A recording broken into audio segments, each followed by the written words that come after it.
Happy New Week. You're on the Balingo News on Canal 2 International. Your co-presenters, Sherifa Saleh, myself, and Titi Freeman. Happy New Week, Titi Freeman. Bonjour, Saleh Sherifa, madame, messieurs, bonjour. Belle semaine à tous, il est 13h, bon après-midi et bienvenue à cette édition du journal. Voici les titres.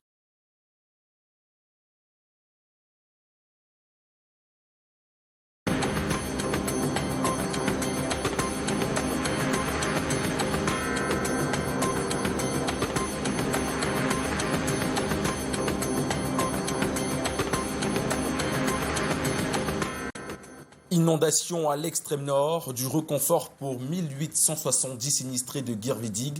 Après Ouroudabon, les victimes des eaux dans cette localité ont reçu le reconfort présidentiel constitué de kits sanitaires et matériel de couchage, entre autres. Ce don symbolique leur a été remis par le ministre de l'administration territoriale. Plus de précisions dans cette édition. Mackerel fishes prices skyrocket as severe scarcity hits local markets, leaving consumers reeling from unprecedented price hikes. Des réformes en vue pour le droit des affaires en zone CEMAC, c'est ce qui ressort des échanges entre le président de la commission CEMAC et le secrétaire permanent de l'OADA tenu hier à Yaoundé. L'objectif étant de dynamiser les économies de la sous-région. Les détails de cette rencontre à suivre dans ce 13h. And the Mboum community from the Northwest region have found an unlikely sanctuary in football, uniting under the Peace and Unity Football Tournament amidst ongoing conflicts. Those were our top stories. Details right ahead.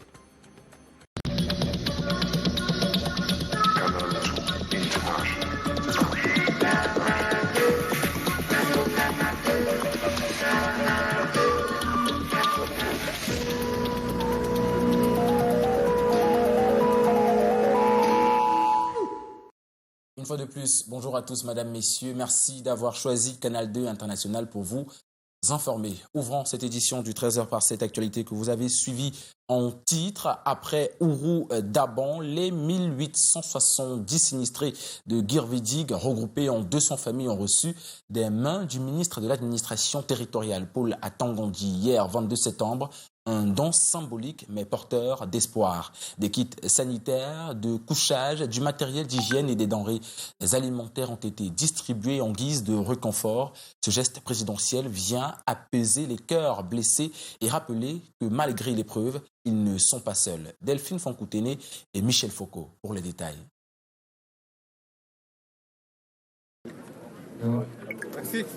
À travers ce geste empreint de compassion, un souffle d'espoir qui renaît pour 1870 sinistrés, issus de 200 familles. À Guirvidig, village de Maga dans le Mayo d'Anaï, le don est accueilli avec joie par les bénéficiaires. On dit merci beaucoup au chef de l'État, son ministre de l'État, M. Paul Atangandi. On dit merci beaucoup. Et Madame Chantal Bia. Nous remercions le couple présidentiel, le papa Paul et Madame Chantal. Nous les remercions beaucoup. Merci à président. J'ai fait merci à président avec sa femme. Il m'a donné les cadeaux. L'édile représentant des populations informelles. Face aux rumeurs qui enflent sur les réseaux sociaux, il dément fermement l'information selon laquelle chaque sinistré reçoit 1750 francs CFA. Mais au-delà des chiffres et des dons matériels, c'est l'humain qui se manifeste. Parmi les sinistrés, une mère brûlée au 3e degré, avec son bébé de 2 mois dans les tourments des inondations, trouve un réconfort inespéré. L'émissaire du chef de l'État, Paul Atangandi, ne reste pas indifférent à leur souffrance. Son intervention permet à cette famille dévastée d'être conduite à l'hôpital. Nous sommes présents. Le gouvernement est présent. Le chef de l'État est présent. Le coup présidentiel est présent en ce qui concerne la gestion des catastrophes. Autour de nous, vous constatez que N'Djamena, Maiduguri, c'est des grandes villes qui sont également dans l'eau.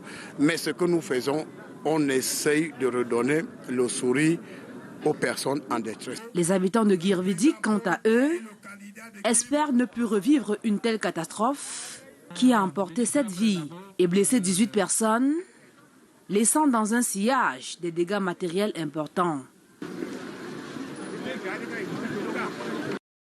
Le 21 septembre dernier était Journée internationale de la paix. À cet effet, l'école citoyenne et politique de Yaoundé a organisé un atelier de formation destiné aux professionnels des médias et aux élèves. Cet atelier visait à les sensibiliser à l'importance d'une utilisation responsable des médias sociaux pour contribuer à un climat de paix et de cohésion sociale en période préélectorale et électorale. Jordan Abomo est là et Serge Alain Zébou. Facebook, TikTok ou WhatsApp font partie des médias sociaux les plus utilisés par les Camerounais. En cette période préélectorale, il est crucial de les exploiter de manière responsable pour promouvoir un climat de paix et de cohésion sociale. Consciente de cet enjeu, l'école citoyenne et politique de Yaoundé organise un atelier de formation sur l'utilisation responsable de ces outils de communication destinés aux acteurs des médias et aux élèves. N'importe qui, à n'importe quel moment, peut se lever à n'importe quel moment pour dire n'importe quoi à n'importe qui. Et donc, ça crée un contexte de désordre. Les participants ont également l'occasion d'échanger sur les meilleures pratiques en matière de communication digitale. L'atelier permet aussi de renforcer leur engagement envers des valeurs telles que le respect et la tolérance. Vous savez que l'année prochaine se tiendra au Cameroun l'élection présidentielle. Et donc, on est en train de vivre la saison des médias sociaux à travers la désinformation. Où les gens peuvent s'exprimer, dire ce qu'ils pensent. Mais la liberté, comme je l'ai toujours dit en tant que ministre de la Communication, va de pair avec la responsabilité. Cet atelier est organisé à l'occasion de la Journée internationale de la paix, célébrée chaque 21 septembre. Les personnes opérant dans le domaine de l'hôtellerie et les responsables de la délégation départementale du tourisme et du loisir pour le Vouri ont effectué une visite au port autonome de Douala. L'objectif étant de promouvoir la culture du tourisme chez les Camerounais. Le port autonome de Douala fait partie des lieux chargés d'histoire du pays. La découverte de ce lieu avec Lesline Poumetia et Thierry Nana. Sur les pas d'un guide, les acteurs du tourisme explorent chaque millimètre du port autonome de Douala. L'occasion pour ces derniers d'apprécier ce joyau architectural de l'État. Ça a été, puisque nous avons découvert le port autonome de Douala. On y a fait un tour. On a rencontré que l'État a véritablement mis tout ce qui est. Le choix de ce site n'est pas anodin. Le port autonome de Douala est considéré comme l'un des lieux qui a facilité les premiers échanges commerciaux avec les étrangers au 19e siècle. Le port autonome, ça a été la porte d'entrée du Cameroun. Sur le plan historique, ça a une très grande valeur.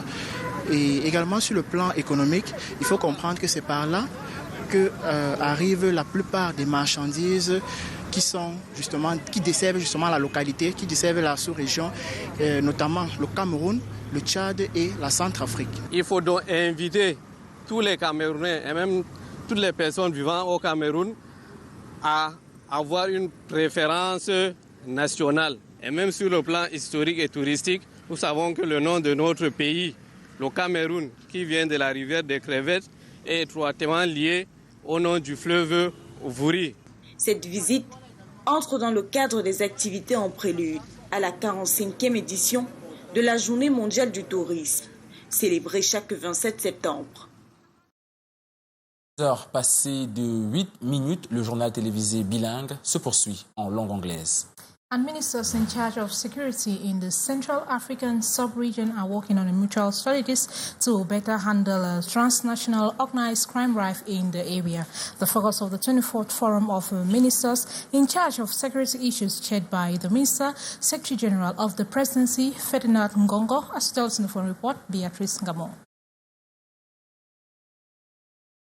Transnational crime poses significant growing security threats to countries in Central Africa. In order to achieve this goal, these criminal groups use systematic violence and corruption, such as terrorism in the Sahelian border, accompanied by attacks, kidnapping, and diverse actions. Que dire du trafic des stupéfiants? Drug trafficking, illegal abusive exploitation of natural resources, ramping up of cyber crimes, sources, unfortunately, of criminal activities that we have to absolutely demolish. Que nous devons absolument démanteler. the Forum of Ministers in charge of security issues in Central Africa in its 24th session opportunity to come out with a concerted strategy, one that should be in coherence with the priorities of Interpol, in line with the orientations of regional intelligence unit, and above all, adapted to the environment of these countries. Place therefore for these ministers in charge of security issues to update or elaborate to the intentions of heads of Central African states a mutual strategy to effectively fight against cross-border crimes. A regional approach that will help the police face these new security threats in the sub-region. This September 20th, the Minister, Secretary General of the Presidency, Ferdinand Gongo, also inaugurated the Permanent Secretariat of the Central African Police Chiefs Committee, CAPCO, thus the end of the 4th Ordinary Security Session of the Council of Police Chiefs of Central Africa that started last Tuesday in Yaoundé, Cameroon. And the price of mackerel, Cameroon's most sought of fish, has surged dramatically as scarcity grips the market. Fridges in local markets are empty, leaving mackerel lovers frustrated as demand remains unsatisfied. Cynthia Latter tells us more. In Douala, Cameroon's economic capital, the demand for mackerel continues to rise, leading to a significant increase in prices. This fish, highly favored by many Cameroonians, is becoming increasingly difficult to find. In response to rising costs, some consumers have resorted to group buying as a coping mechanism. We buy and share amongst ourselves. We used to buy 20 kilograms of fish at 28,000 francs. Now, 30 kilograms is sold at 54,000 francs. Meanwhile, restaurants and households are reluctantly turning to alternative fish species. Now, I don't cook because it's very expensive. Now, I cook capitaine bar because I don't have some money to buy many mackerel. Je me sens plus à l'aise. Parfois, quand je vais manger peut-être du poisson braisé. I'm no longer comfortable when I want to eat roast fish. I go to Bali or Bonapriso, but I don't find mackerel. I am forced to try other types that I have never been used to, and the taste is just not the same. J'ai souvent l'habitude d'avoir sur le maquereau. According to fish importer Dave Elombe Manibain, the current scarcity can be attributed to the fishing season. You saw the market right now. There is a very big shortage of roast mackerel. It's just because, first of all, it's about the catching period. So the catching periods have just started. For the first catching, you have the higher prices. He explains that the payment methods used in Cameroon complicate the importation of mackerel from the international market. Additionally, he notes that fish storage policies at the Douala International Seaport further exacerbate the problem. Douala Port, the price is too high because of the fact that when the product is arriving, you have to remove it directly. The technical word to say is you have to take it to Palang. So when you are not taking to Palang, you have so many duties that you have to pay, so some fine that you have to pay, and something like that. So people like importers used to go directly to Kribi port. So from Kribi, they would take some commodities to come to bring the product to Douala, and it's an additional cost. Despite the challenges, Elombe Manibain remains optimistic, projecting an increase in mackerel supply in the coming months as the fishing season peaks. Over to you, the next part of the news. Of course, Saleh Cherifa, vous l'avez suivi en titre. Madame, Messieurs, le président de la commission de la CEMAC recevait hier à Yaoundé le secrétaire permanent de l'OHADA en Afrique centrale. Balthazar Ngongo Edjo et Mayata Ndiaye Baye ont échangé sur plusieurs sujets d'intérêt général avec pour objectif d'améliorer le climat des affaires en zone CEMAC et ainsi dynamiser les économies dans la sous-région. Daniel Anissem-Boudier et Jean-Bernard Tanier pour les détails. Les investissements en zone CEMAC se heurtent à des barrières linguistiques. Pour cause, les textes OHADA ne sont pas toujours traduits dans des langues qui mettent tous les opérateurs économiques d'accord. La sous-région veut se mettre à jour sur la question. C'est l'objet de l'audience accordée ce 20 septembre par le président de la commission de la CEMAC au secrétaire permanent de l'Organisation pour l'harmonisation en Afrique du droit des affaires. C'est la question de la traduction des textes. Nous assurer que les textes qui existent, si dans le cadre de la sensibilisation et de la vulgarisation, sont effectivement dans la langue de celui qui devrait être les destinataires. Et donc, que l'opérateur économique qui parle la langue espagnole puisse avoir le texte en espagnol, que également l'avocat ou le notaire ou l'huissier de justice qui parle la langue espagnole puisse également avoir le texte en langue espagnole. L'audience d'environ 1 heure a également permis à Balthazar Ngogo Edjo et Mayata Ndiaye d'aborder d'autres préoccupations liées au cadre juridique des activités économiques. Nous avons pu également échanger sur les actions de sensibilisation, de vulgarisation et surtout de renforcement des capacités qui sont utiles pour mettre en œuvre effectivement ce cadre juridique. Cet engagement va être matérialisé par la signature très prochaine entre les deux institutions d'un accord de coopération pour faciliter la mise en œuvre des réformes. Autre chose à présent, la journée africaine du froid se prépare, occasion pour les professionnels de ce secteur d'activité de présenter l'impact des technologies de refroidissement sur l'économie. L'École nationale supérieure polytech de Douala accueille les festivités. Les précisions dans cet élément de Cyril Kwekam et Armand Pagna. Au Cameroun, la filière froid et climatisation n'est peut-être pas la plus sollicitée dans les campus. Pourtant, un secteur porteur d'emploi selon les pédagogues. Que les femmes qui vont chercher la nourriture ou bien qui vont chercher des produits agricoles, parfois, elles sont obligées d'abandonner une bonne partie parce qu'il n'y a pas de moyens pour pouvoir conserver. L'ingénieur que nous formons, c'est un ingénieur qui doit s'adapter, qui doit innover et donc qui doit concevoir des solutions par rapport à notre environnement. Santé, bâtiments, conservation des aliments, les champs d'action d'un ingénieur frigoriste sont diversifiés. Techniques de refroidissement, quel impact dans le bien-être des populations et sur l'économie d'un pays est le thème de réflexion de l'édition 2024 de la journée africaine de froid qui se prépare. L'académie doit être plus proche de la profession. Pourquoi pas réduire les pertes post-récolte? Pourquoi pas avoir la santé pour tous? Et pourquoi pas avoir un environnement sain à travers les différents gaz écologiques dans lequel le monde est en train de basculer. On doit noter spécialement que pour la santé, pour les bâtiments et pour la conservation des aliments, c'est très important le froid. Il est important pour les étudiants, les particuliers et les opérateurs économiques de savoir quelle est l'importance du froid pour qu'ensemble on puisse porter l'économie du pays. Froid et exposition du savoir-faire et des technologies par des professionnels de la filière, ateliers de formation. Échanges B2B sont là quelques activités que va accueillir l'École nationale supérieure polytechnique de Douala le 24 septembre 2024. Et puis, c'est un partenariat étroit entre le ministère de la Défense du Cameroun et le commandement des États-Unis pour l'Afrique qui vient de se consolider une nouvelle fois à Douala à travers la conférence sur la logistique d'Afrique de l'Ouest, une rencontre qui mobilise plusieurs États africains avec pour objectif de faire du Cameroun un allié puissant et indispensable pour l'Afrique en général. Les détails avec Junior Ossin et Henri Kinda. L'armée camerounaise et l'armée américaine continuent de demeurer dans une parfaite collaboration contre les ennemis du temps. Nous restons vraiment engagés, surtout ici au Cameroun, où nous avons un très bon partenaire capable qui a montré sa volonté et sa capacité depuis beaucoup d'années pour combattre contre les groupes terroristes dans l'extrême nord, contre la piraterie et autres problèmes de sécurité maritime.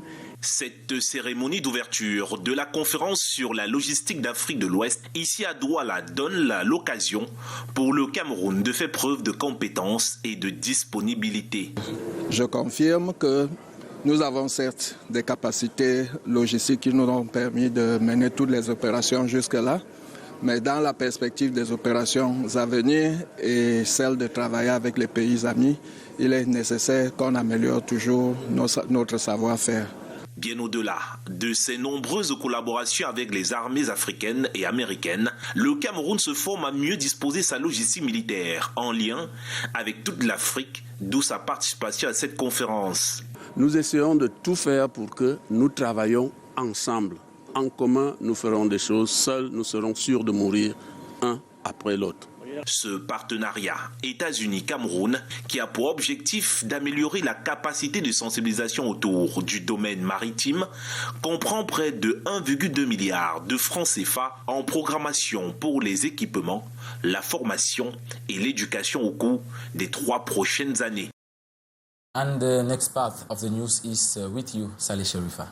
And as environmental disasters like floods and landslide become increasingly common, effective climate financing emerges as critical strategies for the challenges ahead of COP29. Africa Greenpeace is actively advocating for climate justice, emphasizing on the importance of mobilization. Beatrice Ngamo with details.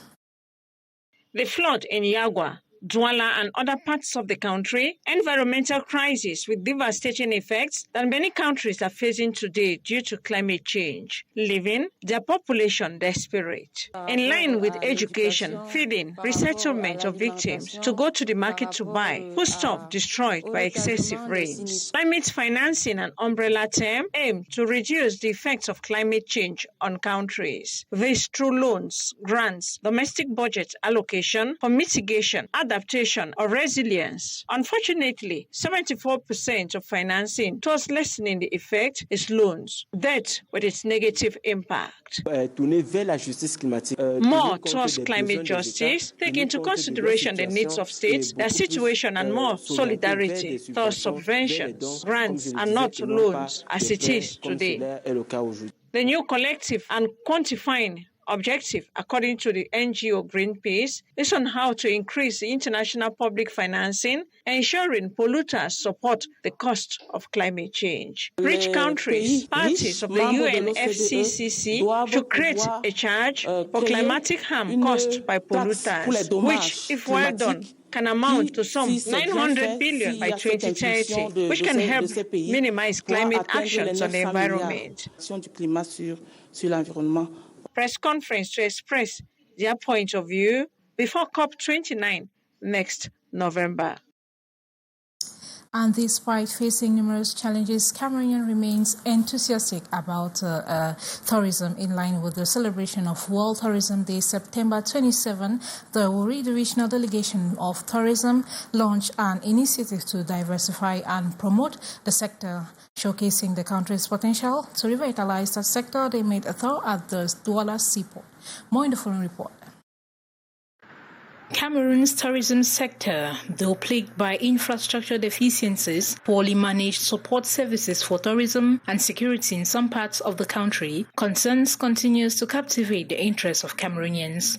This year we decided to diversify a little bit by inviting some of our collaborators who are promoters to come and accompany us discover some of the tourist sites that Cameroon possesses. One of them is the Douala Seaport. L'État a véritablement mis tout ce qui est pour pouvoir mettre cet organisme sur pied. In a bid to revitalize the sector, the National Delegation of Tourism for Wuri Division in the Littoral region has embarked on a strategic diversification plan. The Douala Seaport, as we valorize today, has a lot of potentials. It has economic potentials. It is the inlet and the outlet of sub-Saharan Africa, where many industries, many countries, inland countries like Chad, like Central African Republic, take food from outside, only through Cameroon. On September 19, 2024, the delegation invited key collaborators to explore the seaport of Douala, highlighting the region's untapped tourism potential. This initiative aligns with the global celebration of World Tourism Day on September 27. And displaced by the conflicts, Mbom community in Douala, Cameroon, have transformed their struggles into strength through football, fostering unity and resilience in the face of adversity. They gathered at the Omnisport Annex Stadium in Douala over the weekend to come together in the Mbom culture. More in the following report. In the midst of uncertainty, a beacon of hope shines bright in Douala's Omnisports Annex Stadium. Hundreds of displaced individuals from Donga-Mantung in the northwest region of Cameroon gathered to celebrate their shared passion for football. This spirited tournament is more than just a game. It's a testament to the unbreakable spirit of the Mbom community. Football is a unifying factor, and I think that we as Mbom people should be united. Forced to flee their homeland due to ongoing conflict, this resilient community have found solace in the beautiful game. Football provides a temporary escape from the hardships of refugee life, bringing moments of joy and a sense of belonging. Focus, and then if you get 1 second of your life, never focus, concentrate. The tournament has become a powerful symbol of strength and solidarity, showcasing the community's ability to thrive amid adversity. As participants take to the field, they not only showcase their football skills, but also their cultural heritage. This celebration of Mbom identity reinforces their collective resilience and fosters unity. I don't carry champion for the tournament again. I take the cup, so I'm overwhelmed with the joy. The joy is just too much. Through football, the Mbom community in Douala has created a supportive network transcending borders and hardships. The tournament stands as a poignant reminder of the transformative power of sports in healing and bringing people together during difficult times. And the next part of the news is with you, Titi Freeman. Of course, Saleh Cherifa, clôturons ce journal avec cette actualité. Vendredi dernier, 20 septembre, a eu lieu au siège de l'UNESCO le lancement du roman intitulé « Le Testament de Charles ». À travers ce premier roman, Christian Eboulé, journaliste et écrivain, restitue l'itinéraire du capitaine Charles Ntchoréré, véritable héros africain mort pour la France. Erigolf Kouatiou. Inspiré d'une histoire vraie. Le 7 juin 1940, le capitaine Charles Ntchoréré est capturé par l'armée nazie, puis tué d'une balle dans la tête. En 2024, le journaliste Christian Eboulé retrace dans un roman intitulé « Le Testament de Charles » l'épopée de ce soldat noir, né en 1896 au Gabon, qui s'engage au service de la France au cours des 2 guerres mondiales. L'auteur a fait des années d'enquête pour restituer l'itinéraire d'un enfant d'Afrique, véritable héros, mort pour la France. Alors que c'est un officier qui venait d'être fait prisonnier avec ses hommes et il a été assassiné au mépris des lois de la guerre, au mépris de la Convention de Genève. Pourquoi ? Parce qu'il s'opposait, n'est-ce pas, à la ségrégation que pratiquaient les Allemands entre soldats noirs et blancs, mais aussi au massacre que certaines unités allemandes opéraient à ce moment-là contre les tirailleurs sénégalais. Édité aux éditions Les Lettres Mouchetées, ce roman de 205 pages a été présenté par le journaliste et auteur Charles Eboulé le vendredi 20 septembre 2024 au siège de l'UNESCO à un public venu nombreux et en présence de Émile Ngoua Kassongo, ambassadeur et délégué permanent de la République démocratique du Congo auprès de l'UNESCO.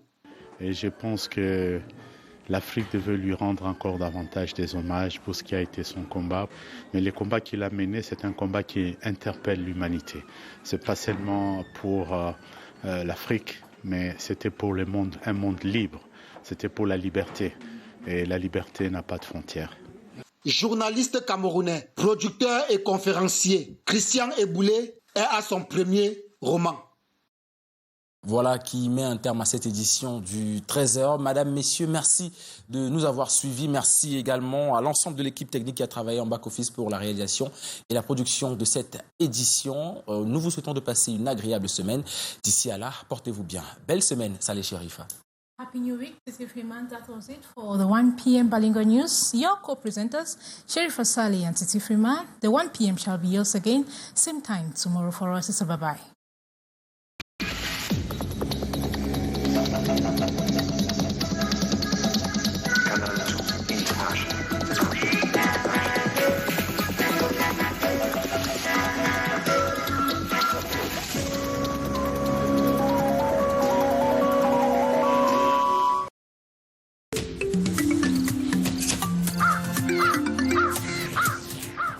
Si je te dis que je t'indole, tous tes problèmes sont les miens. Si le monde te rejette, viens mon bébé, je te tiens. Hey guys. Mr. Leo, ne ratez pas Orange Music Legend. Entrez avec une bonne note. Réabonnez-vous à votre formule et profitez de tout Canal+ offert pendant 15 jours. Prenez des cours de séduction avec le Bachelor. Mettez-vous au sport pour retrouver les plus grands championnats de football. Première Ligue, Liga, Ligue 1, Bundesliga, Saudi Pro League, Ligue des Champions et toutes les plus belles compétitions. Prenez des cours de chant avec la dernière voix. Comme toujours, on a des petits Kongosa dans la rébellion sur Novelas TV. Et parfois, ça tourne mal, comme dans Obatanga saison 2. Rejoignez le Canal+ Campus. En ce moment, le décodeur HD est au prix exceptionnel de 5 000 francs dès la formule Access. Avec Canal+, la rentrée, c'est 10 sur 10.